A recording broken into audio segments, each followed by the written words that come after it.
California submits a question for the House managers. The clerk will report.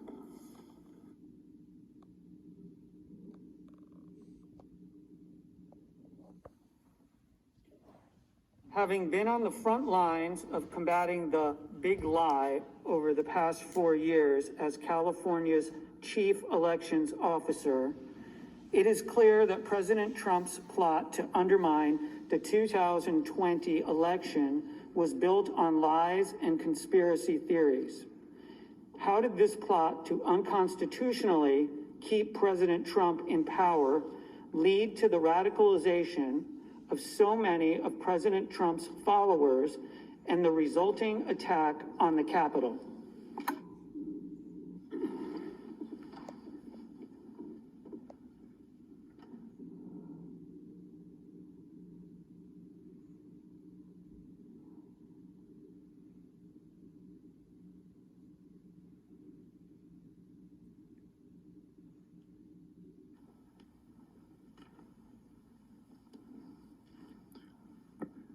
Senators, Donald Trump spent months inciting his base to believe that their election was stolen.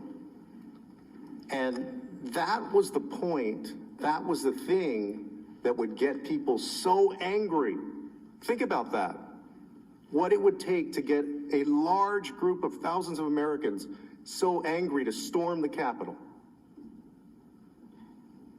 That was the purpose behind Donald Trump saying that the election had been rigged and that the election had been stolen.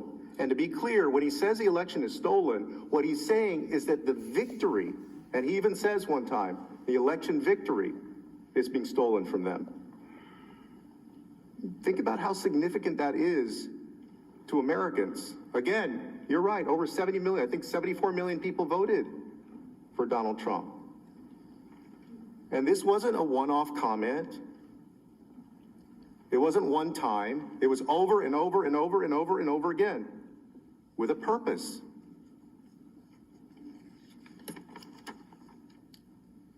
And we're not having this impeachment trial here because Donald Trump contested the election. As I said during the presentation, and nobody here wants to lose an election. We all run our races to win our elections. But what President Trump did was different. What our commander-in-chief did was the polar opposite of what we're supposed to do. We let the people decide the elections, except President Trump. He directed all of that rage that he had incited to January 6th, the last chance. This again, to him, this was his last chance. This was certifying the election results. He needed to whip up that mob, amp them up enough to get out there and try to stop the election results, the certification of the election.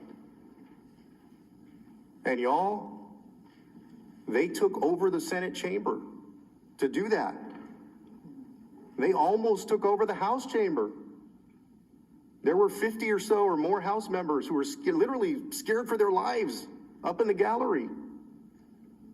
A woman who bought into that big lie died because she believed the president's big lie.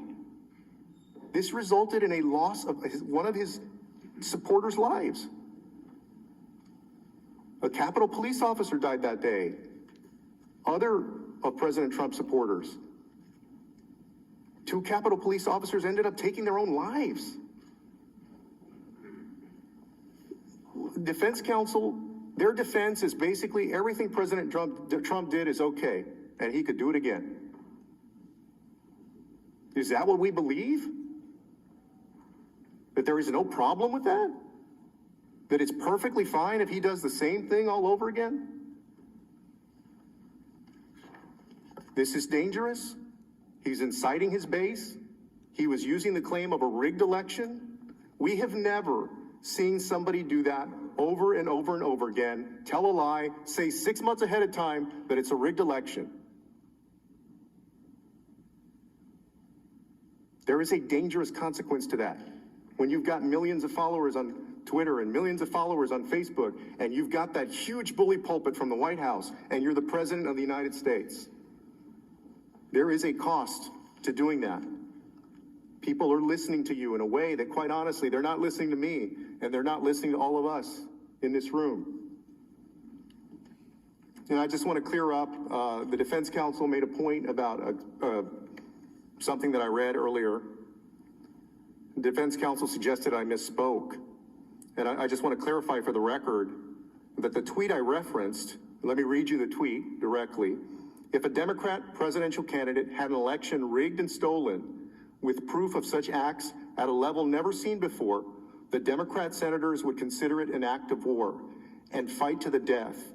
Mitch and the Republicans do nothing, just want to let it pass. No fight.